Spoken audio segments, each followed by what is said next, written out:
Students, welcome to new live classes. Indian polity में यह हमारा 4th लेक्चर है। आज हम शेड्यूल्स के बारे में बात करेंगे, भारतीय संविधान में अनुसूचियों के बारे में बात करेंगे। ठीक है, इसके पहले 3 लेक्चर हो चुके हैं, आप उन वीडियोज़ को प्लेलिस्ट में जा कर के देख सकते हैं। किसी भी सब्जेक्ट्स की आप कंप्लीट स्टडी करना चाहते हैं, ठीक है, चैप्टर वाइज यहाँ पर कराया जाता है। न्यू लाइव क्लासेस आप सर्च कीजिए और डिटेल स्टडी आपको यहाँ पर कराई जाती है। चैनल को प्लीज़ यहाँ पर आप सब्सक्राइब कर लीजिए। इस वीडियो को जितना हो सके उसका शेयर कीजिएगा सभी के साथ। ठीक है, चलिए वीडियो को शुरू करते हैं। सबसे पहले मैं बात करना चाहूँगा, ठीक है, हम बात करेंगे अनुसूचियों की। तो आपको पता होगा कि मूल संविधान में अनुसूचियाँ 8 थी, ठीक है, लेकिन इस समय वर्तमान में हो गई हैं कितनी, 12 अनुसूचियों की बात हो रही है अभी। ठीक है, मूल संविधान में अनुसूचियाँ थी 8, अभी हो गई हैं प्रेजेंट टाइप में 12। उसी तरीके से अगर मूल संविधान की बात की जाए जो 26 जनवरी 1950 को अपनाया गया था, ठीक है, 1950 में जो अपनाया गया था, 1950 में जब अपनाया गया था हमारा संविधान, उस टाइम पे भाग जो थे, पार्ट जो थे, वह 22 पार्ट में बांटा गया था। लेकिन अभी जो है वह 25 भाग हो चुके हैं, पार्ट हो चुके हैं। ठीक है, उसी तरीके से अनुच्छेद भी 395 था पहले जब 1950 में अपनाया गया था। अभी इस टाइम पे 466 से ज़्यादा अनुच्छेद हैं। ठीक है, तो यह तो बेसिक जानकारी थी। अब चलिए हम लोग स्टडी करते हैं जो कि ज़रूरत की चीज़ें हैं। ठीक है, सबसे पहले हम लोग बात करेंगे प्रथम अनुसूची की, कि भारत के संविधान में अनुसूचियों में पहली अनुसूची में क्या क्या शामिल है। ठीक है, तो हम पूरा डिटेल में पढ़ेंगे। ठीक है, आराम से, वीडियो थोड़ा लंबा होगा लेकिन पूरा एक भी चीज़ हम लोग छोड़ेंगे नहीं। सिविल की तैयारी करने वाले विद्यार्थियों के दृष्टि को ध्यान में रखते हुए इस वीडियो को बनाया जा रहा है, तो आप लोग ज़रूर सपोर्ट कीजिएगा। ठीक है, वीडियो एंड तक ज़रूर देखिएगा। तो अनुसूचियों में पहले 8 अनुसूची थी भारतीय संविधान में। ठीक है, अभी फ़िलहाल कितनी है, 12। ठीक है, 4 अनुसूचियाँ बाद में जोड़ी गई हमारे संविधान में। पहली अनुसूची में क्या शामिल है, भारतीय संघ के घटक राज्य और केंद्र शासित प्रदेश। यह अपडेट कर लीजिएगा, 28 राज्य नहीं है और 7 केंद्र शासित प्रदेश नहीं है। यह नोट्स पहले का बनाया हुआ है। आपको पता होगा जम्मू और कश्मीर और लद्दाख को केंद्र शासित प्रदेश बनाया जा चुका है, तो इस तरीके से आप इसको अपडेट कर लीजिएगा। राज्य कितने हैं, 28 राज्य। ठीक है, 28 राज्य हैं और केंद्र शासित प्रदेश कितने हो चुके हैं, 9। ठीक है, 9 यूटी हैं और स्टेट कितने हैं, 28। आई बात समझ में। तो पहली अनुसूची में names of Indian states and union territory हैं, भारतीय राज्यों और केंद्र शासित प्रदेशों के नाम हैं। 1956 में जब हमारा संविधान मतलब बना था, प्रारंभ हुआ था भारतीय राज्यों का, जब देशी रियासतों को भारतीय संघ में शामिल किया जा चुका था, तो 1956 में 14 स्टेट थे और 14 स्टेट और साथ ही साथ सिर्फ 6 यूटी थी। ठीक है, 6 केंद्र शासित प्रदेश और 14 स्टेट थे 1956 में। 2 जून 2014 को तेलंगाना राज्य बना। ठीक है, और यह पूछा गया था क्वेश्चन, ठीक है, बहुत बार एग्जाम्स में यह पूछता है कि जब कोई भी नया राज्य बनता है, ठीक है, तो वह सीधा सीधा किस अनुसूची को प्रभावित करता है, तो वह अनुसूची 1 को प्रभावित करता है। क्योंकि अगर कोई भी नया राज्य बनेगा या केंद्र शासित प्रदेश बनेगा या किसी भी राज्य की सीमाओं में परिवर्तन होगा, ठीक है, या राज्य का नाम बदला जाएगा, ठीक है, कुछ भी होगा, ठीक है, तो वह अनुसूची 1 को सीधे सीधे प्रभावित करेगा, शेड्यूल 1 को प्रभावित करेगा। ठीक है, आपको यह भी जानना है कि अनुसूचियों से संबंधित क्वेश्चन बहुत ही हार्ड नहीं आते हैं। ठीक है, बहुत ही आसान पूछे जाते हैं। आपको सीधे सीधे अनुसूची दे देगा कि अनुसूची 1 में क्या कहा गया है, अनुसूची 2 में क्या कहा गया है, अनुसूची 8 में क्या शामिल है, या फिर आपको वह तथ्य दे दिया जाएगा और पूछेगा कि यह किस अनुसूची में कहा गया है, यह किस शेड्यूल का कथन है। जैसे पूछ लेगा कि पंचायती राज किस अनुसूची में है, तो आपको बताना पड़ेगा। ठीक है, तो ऐसे ही सीधे सीधे क्वेश्चंस पूछे जाते हैं। अब बात करते हैं शेड्यूल 2 की। ठीक है, अनुसूची 2 में क्या शामिल है, तो यहाँ पर ध्यान दीजिएगा, अनुसूची 2 में क्या शामिल है। दूसरी अनुसूची में क्या शामिल है, अगर हम डिटेल में बात करें तो भारत के विभिन्न जितने भी पदाधिकारी हैं उनके वेतन और भत्तों के बारे में बात की गई है, सैलरीज और अलाउंसेस की। ठीक है, जितने भी ऑफिसर्स हैं इंडिया के, कौन कौन से लोग होते हैं यह भी जानना जरूरी है कि कौन कौन से पदाधिकारी हैं भारत के जिनको की वेतन और भत्तों के बारे में बात की गई है अनुसूची 2 में। तो कौन कौन से लोग हैं? राष्ट्रपति, राज्यपाल, लोकसभा के अध्यक्ष, उपाध्यक्ष, प्रधानमंत्री, राज्यसभा के सभापति, यानी कि राज्यसभा के सभापति कौन हो गए, यानी कि उपराष्ट्रपति। ठीक है, क्योंकि उपराष्ट्रपति ही राज्यसभा का पदेन सभापति होता है, इसको भी आपको ध्यान देना है। उपसभापति, विधानसभा के अध्यक्ष उपाध्यक्ष, विधान परिषद के सभापति और उपसभापति, जितने भी हाई कोर्ट और सुप्रीम कोर्ट के जजेज हैं। ठीक है, भारत के नियंत्रण महालेखा परिषद को प्राप्त होने वाले वेतन, भत्ते और वेतन। ठीक है, यह सारे पेंशन और आदि जितने भी सब मिलते हैं, ठीक है, सैलरीज और अलाउंसेस, भत्ते और उनकी जो सैलरीज मिलती हैं, ठीक है, यह सारी बातें द्वितीय अनुसूची में हैं, दूसरे अनुसूची में शामिल हैं। ठीक है, तो यह आपको सीधे डायरेक्ट एग्जाम में पूछता है कि शेड्यूल 2 में क्या शामिल है, दूसरी अनुसूची में क्या शामिल है।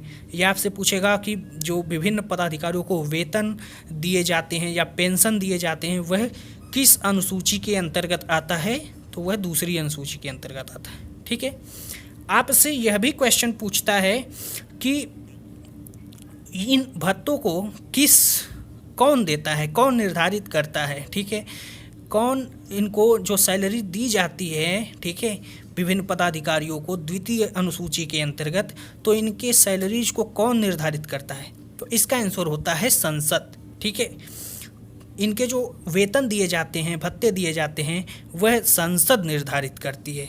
ठीक है, आपने पढ़ा होगा संसद ने जो है 14% बढ़ा दिया सांसदों का वेतन, तो संसद ही निर्धारित करती है इनका वेतन।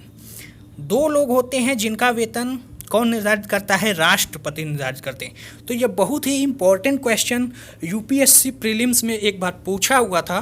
ठीक है, मैंने खुद देखा है 2017 के एग्जाम्स में प्रीलिम्स में पूछा हुआ था कि ऐसे कौन से 2 व्यक्ति हैं जिनका कि वेतन संसद नहीं निर्धारित करती बल्कि राष्ट्रपति निर्धारित करता है। तो वह होते हैं अटॉर्नी जनरल ऑफ इंडिया, महान्यायवादी, और कौन होते हैं, सॉलिसिटर जनरल, महाधिवक्ता। ठीक है, महान्यायवादी कौन होते हैं, तो यह भी जान लीजिए। महान्यायवादी जो होते हैं अटॉर्नी जनरल, वह लॉ ऑफिसर होता है भारत का सबसे बड़ा। सॉलिसिटर जनरल जो होता है वह महाधिवक्ता होता है, भारत का सबसे बड़ा वकील होता है। तो इन दोनों लोगों की सैलरी जो होती है वह राष्ट्रपति निर्धारित करता है। ठीक है, अब बात करते हैं हम लोग तीसरे अनुसूची की। आई होप आपको बातें समझ में आ रही होंगी। ठीक है, सभी चीज़ें मैं बताने की कोशिश कर रहा हूँ अपनी तरफ से।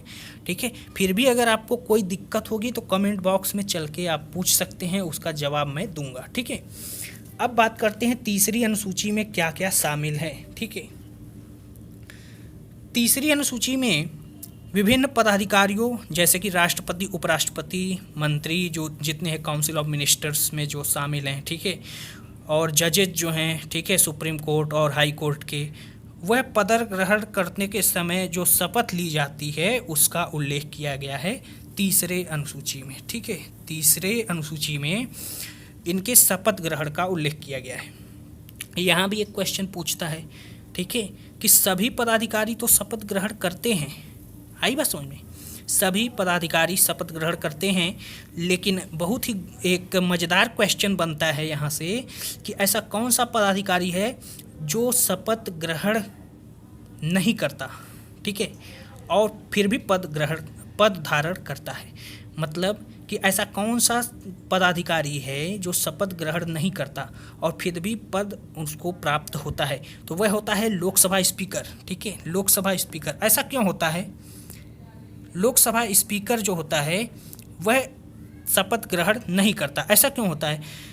क्योंकि जो लोकसभा के सभी सदस्य होते हैं उसको प्रोटेम स्पीकर जो होते हैं वह शपथ पहले ही दिला चुके होते हैं। ठीक है, आई बात समझ में।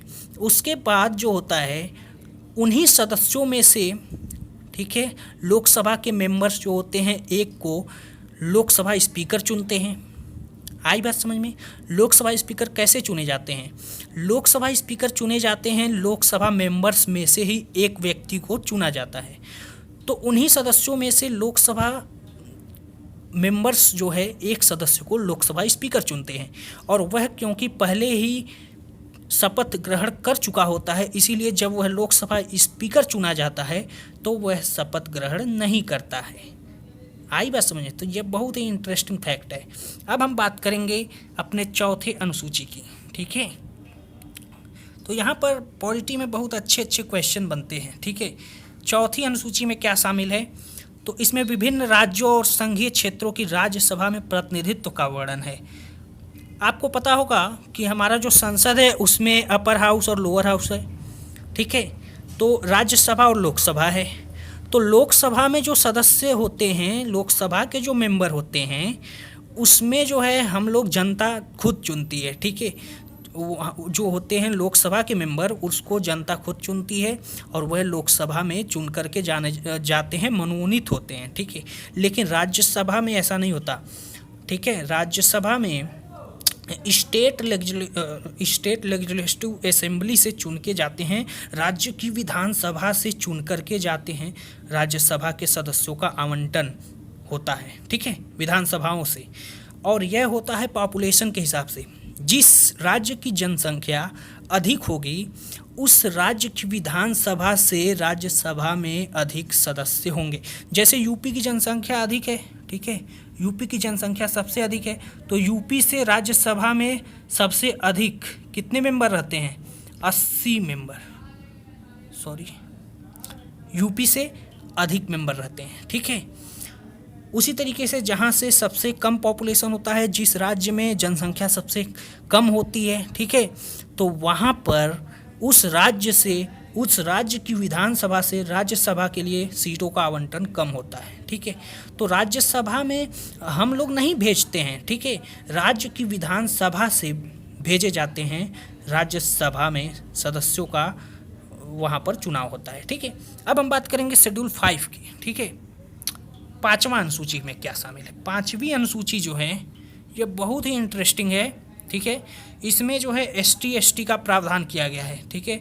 इसमें जो है SC/ST को विशेष प्रावधान दिए गए हैं, स्पेशल प्रोविजंस हैं SC/ST के लिए, शेड्यूल कास्ट और ST के लिए, ठीक है। अनुसूचित जनजाति के प्रशासन और नियंत्रण के बारे में भी उल्लेख किया गया है। इसके बारे में हम डिटेल में बात करेंगे जब आगे हम लोग SC/ST के बारे में बात पढ़ेंगे तब, ठीक है। छठे अनुसूची के बारे में बात करते हैं। छठवां अनुसूची है हमारा, छठी अनुसूची में बात की गई है जो नॉर्दर्न ईस्टर्न स्टेट हैं, जैसे कि उत्तर पूर्वी राज्य हैं, उनके लिए कुछ विशेष प्रावधान किए गए हैं, ठीक है। विशेष प्रशासनिक क्षेत्रों के लिए विशेष प्रावधान किए गए हैं, special provisions for special administration किए गए हैं नॉर्दर्न स्टेट, जैसे कि असम, मेघालय, त्रिपुरा, मिजोरम, ठीक है। इन सभी राज्यों के जनजातीय क्षेत्रों के प्रशासन के बारे में प्रावधान किए गए हैं, स्पेशल कुछ केसेस हैं, ठीक है। तो इनके बारे में भी हम लोग डिटेल में बात करेंगे अभी आगे, ठीक है। कुछ अनुच्छेद हैं इनसे संबंधित, जब हम लोग अनुच्छेद पढ़ेंगे, भाग पढ़ेंगे, तो उसमें हम लोग बात करेंगे डिटेल में, ठीक है। अभी फ़िलहाल 7वीं अनुसूची के बारे में देख लेते हैं। 7वीं अनुसूची में क्या शामिल है? 7वीं अनुसूची में क्या शामिल है? 7वीं अनुसूची में संविधान की सूचियाँ हैं। कौन कौन सी सूचियाँ? 3 सूचियाँ होती हैं, एक यूनियन लिस्ट होता है, एक स्टेट लिस्ट और एक कंकरेंट लिस्ट, संघ सूची, राज्य सूची और समवर्ती सूची, ठीक है। और यह केंद्र और राज्यों के बीच शक्तियों के बंटवारे को भी डिसाइड करता है, बताता है। संघ सूची में वे विषय शामिल होते हैं जिस पर कि कानून बनाने का अधिकार केंद्र सरकार के पास होता है, उस पर कानून केंद्र सरकार बनाता है, ठीक है। बहुत सारे विषय होते हैं, अभी हम लोग बात कर रहे हैं उसके बारे में, ठीक है। राज्य सूची में वे विषय शामिल होते हैं जिस पर कानून राज्य सरकार बनाता है, ठीक है, ऐसे विषय होते हैं। और समवर्ती सूची में वे विषय शामिल होते हैं जिन पर राज्य सरकार और केंद्र सरकार दोनों कानून बना सकते हैं, ठीक है। तो यह 3 सूचियां हैं संविधान की सूचियां, लिस्ट ऑफ कॉन्स्टिट्यूशन जो कि शेड्यूल 7 में है, अनुसूची 7 में शामिल है।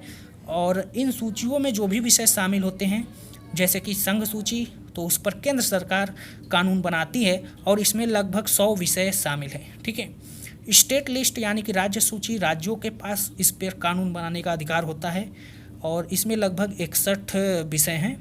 और समवर्ती सूची में जो विषय शामिल होते हैं उस पर दोनों लोग कानून बना सकते हैं, राज्य सरकार भी और केंद्र सरकार भी। ठीक है, संघ सूची में जो विषय शामिल होते हैं उस पर जो है केंद्र सरकार कानून बनाती है और इसमें लगभग 97 विषय है। पहले 100 थे, अभी कितने हो गए हैं? 97। ठीक है, उसके बाद राज्य सूची की अगर बात की जाए तो राज्य सूची जो है इसमें शामिल विषयों पर राज्य सरकार कानून बनाती है। इस समय इसमें 66 विषय हैं। ठीक है, नेक्स्ट बात करते हैं समवर्ती सूची की। तो समवर्ती सूची के बारे में मैंने आपको बताया ही कि इस पर केंद्र सरकार और राज्य सरकार दोनों लोग कानून बना सकते हैं और इसमें अभी फ़िलहाल कितने 47 विषय हैं। ठीक है, अब बात करेंगे समवर्ती सूची का प्रावधान जो है वह फ़िलहाल जम्मू कश्मीर राज्य के संबंध में नहीं है, लेकिन इसको अपडेट कर लीजिएगा क्योंकि जम्मू कश्मीर जो है वह राज्य न होकर के केंद्र शासित प्रदेश हो चुका है। ठीक है, तो यहाँ पर केंद्र सरकार जो है वह कानून बनाता है इसके लिए। ठीक है, तो इस पर अब लागू होता है समवर्ती सूची। समवर्ती सूची भी जो है वह जम्मू कश्मीर में अब लागू होता है। ठीक है, इसको ध्यान दीजिएगा। अब बात करेंगे 8वीं अनुसूची की। इसमें भाषाओं को शामिल किया गया है। ठीक है, लैंग्वेज को शामिल किया गया है 8वीं अनुसूची में। आपको पता होगा कि इस समय तो 22 भाषाएं हैं, लेकिन शुरू में जब हमारा संविधान बना था, ठीक है, जब हमारा संविधान लागू हुआ 26 जनवरी 1950 को, 26 जनवरी 1950 की बात की जाए तो उस समय हमारे संविधान में केवल 14 भाषाएं थी। ठीक है, 14 लैंग्वेज थी। अभी फ़िलहाल कितनी हैं? 22 भाषाएं। मूल रूप से 8वीं अनुसूची में 14 भाषाएं थी। 1967 में सिंधी भाषा को जोड़ा गया और यह किस संविधान संशोधन के द्वारा जोड़ा गया था? 21वें संविधान संशोधन के द्वारा। ठीक है, 21वां संविधान संशोधन के द्वारा सिंधी भाषा को जोड़ा गया था। ठीक है, 8 भाषाएं बाद में जोड़ी गई। पहले 14 भाषाएं थी, अब 22 भाषाएं हो गई हैं, तो 8 भाषाएं बाद में जोड़ी गई और उन्हीं भाषाओं से क्वेश्चंस पूछे जाते हैं। जो भाषाएं बाद में जोड़ी गई हैं, 8 भाषाएं, उन्हीं भाषाओं से क्वेश्चंस पूछे जाते हैं कि यह कब जोड़ी गई, किस ईयर में जोड़ी गई, किस संविधान संशोधन के द्वारा जोड़ी गई और कौन कौन से भाषाएं जोड़ी गई। ठीक है, यह सारे क्वेश्चन पूछे जाते हैं, तो आपको सभी बातें जानना है। ठीक है, तो चलिए देख लेते हैं। जो 1967 में जोड़ी गई सिंधी भाषा वह 21वां संविधान संशोधन के द्वारा जोड़ी गई। उसके बाद कोंकणी, मणिपुरी और नेपाली। कोंकणी, मणिपुरी और नेपाली। कोंकणी जो है वह गोवा और जो तटीय इलाका है वहाँ के क्षेत्रों में बोला जाता है। ठीक है, और नेपाली जो है नेपाल के कुछ सटे हुए इलाकों में बोला जाता है। और मणिपुरी जो है वह मणिपुर राज्य की भाषा है। ठीक है, सिंधी जो है वह कहाँ की भाषा है? पंजाब के क्षेत्र की। ठीक है, 1992 में यह जोड़ा गया था 71वां संविधान संशोधन के द्वारा।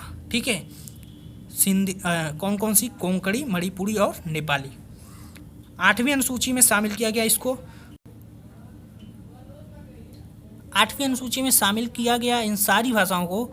और 92वें अनुसंधान जो संविधान संशोधन था 2003 में, ठीक है, उस 92वां अनुसंधान जो संशोधन था संविधान संशोधन 2003, उसमें मैथिली, संथाली, डोंगरी, बोडो यानी कि MBDS, आप ऐसे याद कर सकते हैं MBDS। ठीक है, मैथिली, बोडो, डोंगरी और संथाली, इन भाषाओं को जोड़ा गया 2003 में 92वें संविधान संशोधन के द्वारा। तो 4 भाषाएं यह, 3 भाषाएं यहाँ से। ठीक है, 4 3 7 और 1 सिंधी। 8 भाषाएं बाद में जोड़ी गई, 14 पहले थी, तो 22 भाषाएं हो चुकी। ठीक है, अब हम बात करेंगे 9वां अनुसूची में क्या शामिल है। 9वें अनुसूची में क्या शामिल है? तो 9वां अनुसूची जो है वह बहुत इंपॉर्टेंट हो जाता है क्योंकि यह जो है लॉ ऑफ लैंड रिफॉर्म्स था। और साथ ही साथ आपको यह भी ध्यान देना है, ठीक है, कि यह 9वीं अनुसूची तो है पहले बार संविधान संशोधन के द्वारा जोड़ी गई थी 1951 में। 1951 में पहली बार संविधान में संशोधन किया गया और यह शेड्यूल 9 यानी कि अनुसूची 9 जोड़ी गई। ठीक है, तो पहला संविधान संशोधन 1951 में किया गया और यह 9वीं अनुसूची जोड़ी गई। इसके द्वारा राज्य द्वारा संपत्ति के अधिग्रहण की विधियों का उल्लेख किया गया और वर्तमान में इस अनुसूची में 284 अधिनियम है। इसके बारे में कुछ मैं आपको बातें बता देता हूँ, जैसे कि लॉ ऑफ लैंड रिफॉर्म यानी कि भूमि सुधार के लिए कानून बनाए गए इसमें, ठीक है। बात यह थी कि जब हमारा देश आज़ाद हुआ, ठीक है, तो बहुत सारे डेवलपमेंट करने थे, ठीक है। पंडित जवाहरलाल नेहरू तब प्रधानमंत्री थे, बहुत सारे डेवलपमेंट करने थे, ठीक है। कुछ भी नहीं हुआ था देश में, बहुत सारी सड़कें बनवानी थी, ठीक है, बहुत सारे चीज़ें करनी थी, ठीक है।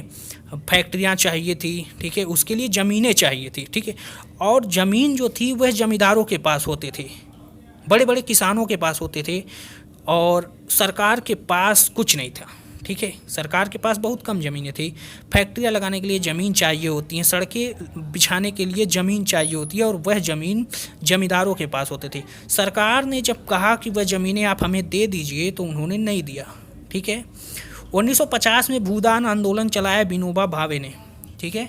1950 में विनोबा भावे ने भूदान आंदोलन चलाया और कहा कि ज़मीनें आप जो है वह दान कर दीजिए सरकार को, इससे जो है डेवलपमेंट होगा, ठीक है। लेकिन कुछ लोगों ने दे दिया ज़मीन, कुछ लोगों ने नहीं दिया, तो इससे मजबूरन जो है सरकार को एक कानून लाना पड़ा, उसी को कहते हैं लॉ ऑफ लैंड रिफॉर्म, भूमि सुधार के लिए कानून, ठीक है। और इस कानून के अंतर्गत जो है अब सरकार किसी भी भूमि के अधिग्रहित कर लेती थी, ठीक है, किसी भी भूमि को ले सकती थी और उसके लिए उनको मुआवजा दे दिया जाता था, ठीक है। तो यह लाया गया था, अनुसूची 9 में इसे शामिल किया गया था, ठीक है, पहले संविधान संशोधन के अंतर्गत। अभी इस समय इसमें 284 अधिनियम शामिल है, ठीक है।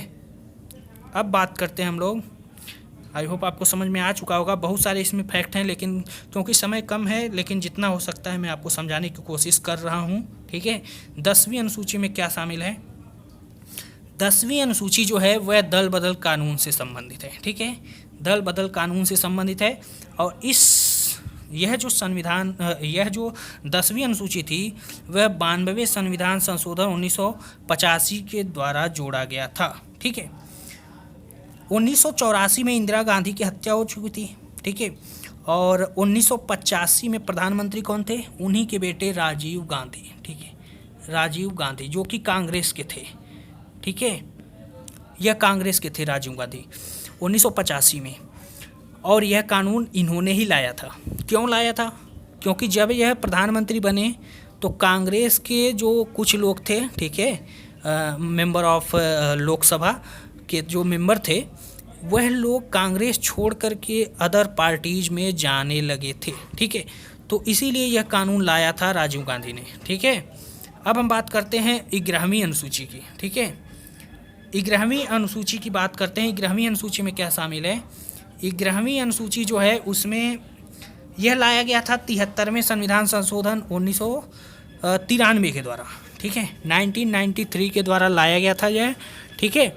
और इसके द्वारा बहुत इम्पोर्टेंट यह है 11वां अनुसूची, क्योंकि इसी में पंचायती राज को एक संवैधानिक दर्जा दिया गया।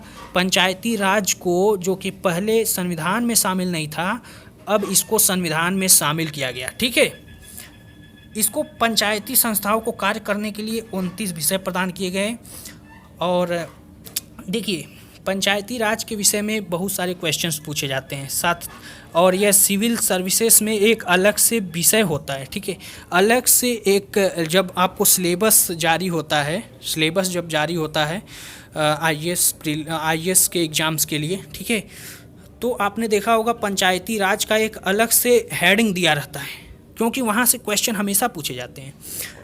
तो ये बहुत ही इंपॉर्टेंट है 11वां शेड्यूल, यहाँ से डायरेक्ट क्वेश्चन पूछते हैं कि पंचायती राज किस अनुसूची में है, किस पार्ट में है।